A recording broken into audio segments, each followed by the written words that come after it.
You will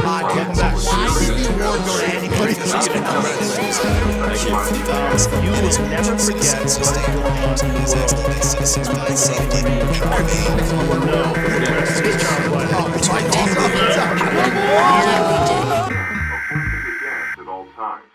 I think it's really important to disconnect and get away from social media and technology in general to ground myself and not be constantly bombarded with information. I think, our ancestors couldn't even fathom the idea of the amount of information that you can get on a 6x6-inch screen these days. The human brain isn't made to comprehend all of that information and be completely overwhelmed because you're thinking about what's going on in different parts of the world that your brain or you or anybody wouldn't have ever thought of until the technology existed for us to be able to obtain that information within seconds of it being created. So this story is about my favorite way to disconnect and Mac's favorite way to disconnect. I love to go back to that idea of being somewhere in nature and being away from computers and your cell phone. Even though we took a drone and cameras into the woods, that's all technology, but it was for a better purpose. It was a better way for me to be able to disconnect and be a filmmaker and not be looking at Instagram or not be looking at a football score or not be looking at the news that's happening in the Middle East or in South Africa or anywhere else in the world that is not right in front of you, so that you can kind of escape the noise that is the paranoia that surrounds you when you get into, having too much social media on the brain all the time. As cliche as it sounds, like outside in the woods and things like that, I guess is where I would say I'd feel closest to God or your higher power, whoever you believe in. It's where I can dress down myself to the basics and to where I don't feel like I have to present myself in any other way than what I truly am. So we go out of the house that morning and I go to load up the truck and my neighbor Kyle's outside and he's from Signal Mountain, so he knows this area really well. And I'm saying, hey man, we're going to go on these trails. It's going to take us to a place called Edwards Point. Last minute, literally, as we were pulling out of the driveway, we were told that that place had closed down or that they had blocked it off. And so we had to kind of change directions real quick. They've actually shut that off because it's technically illegal.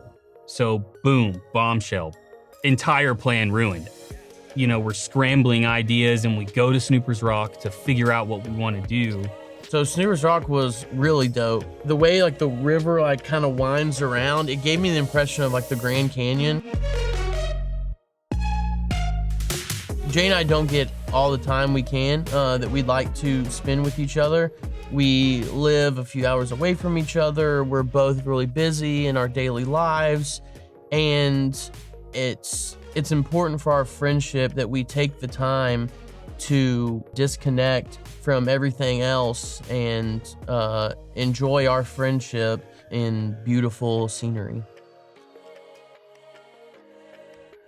Not taking time to decompress and disconnect yourself from social media and technology in general has to do terrible things to the brain.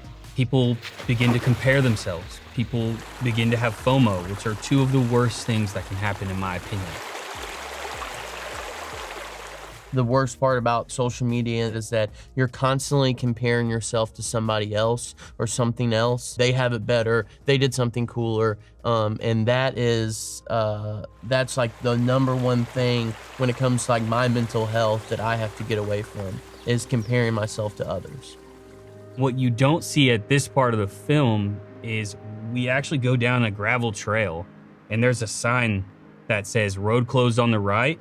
And then there's another road on the left with no sign. It's almost dark. Do we turn around? Because there's kind of an unwritten rule, once the gates are closed, hope you're good at camping out because you're gonna be in there that night. You're not driving away. And so there's a point where Mac and I are staring at each other what do we do? Well, we decided to take that road and it's bumpy and windy and I'm not exactly sure where I am. And we cruise to the end and we see another car. I pull up to the spot where we're gonna camp. So we park the truck, and as we come through this clearing of the trees, and you can see it in the video, you're walking down, and we're just oh, wow, okay. Everything finally fell in place for us to do the sunrise shoot and enjoy each other's company and hang out and be best buds. we pushed through adversity of not knowing what was going on and being a little bit paranoid about maybe being locked in the park. And we ended up at like the best place possible. In the film, nighttime is really cool. When you get there, we have the fire going and Max cooking stuff, but nothing compared to the morning.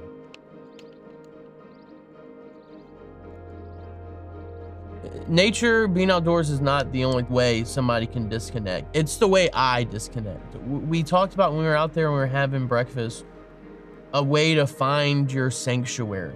Whether you're a believer or not or whatever, you know, I'm a firm believer that you should be able to find a sanctuary wherever you go, whether it's in a church pew, on the side of a cliff, at a football game, I don't know, wherever you feel at most peace, where you can center yourself.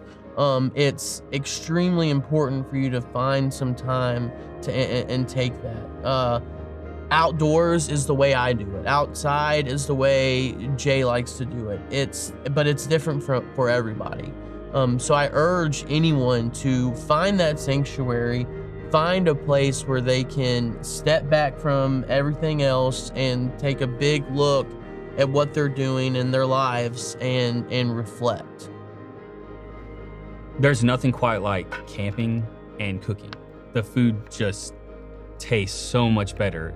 You know, when you're away from all of the resources that gives you food directly out of the pantry or directly off the stove at home, and you strip all that away and you go back down to the bare minimum, just my grandmother's cast iron skillet and a fire.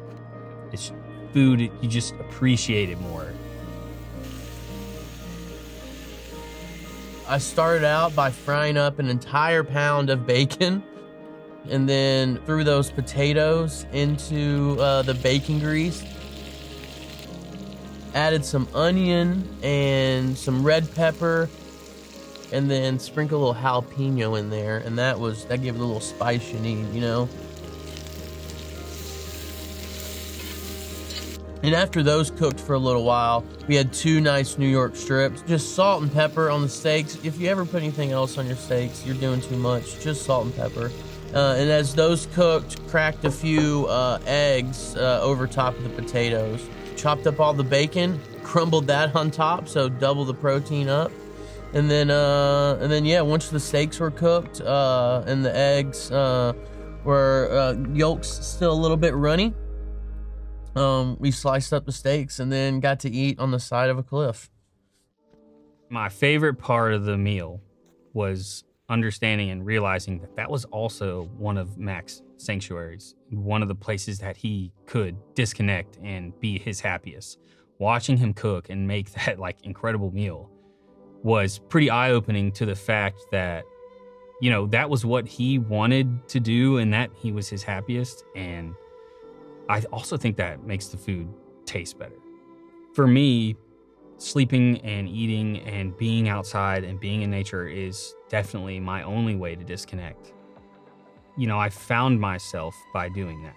Before I ever knew what I wanted in life, I realized I was the happiest when I was a raft guide and I lived on the side of a mountain and we cooked over the fire. When you pull yourself back to that feeling of that moment and that time, you know, that's how I really ground myself. I think the main takeaway from this film is everybody has something that makes them happy. You need to identify that and exploit it, to use it and to ground yourself and to get away from everything that is making you compare yourself or giving you FOMO. Disconnecting isn't only in nature, it can be anywhere. And for you to find that is what I would call a success. Probably the biggest reason why we wanted to make this was to show people and tell people to take some time out of their daily busy lives and step back and look at the broader picture, to disconnect from all this hoopla and fake living and comparing yourselves and things like that, to really look at what you truly have in front of you and what really matters in your life. For me, mental health is a really important subject, and I just want to, portray the message that there is hope and that you can find that sanctuary. Bye.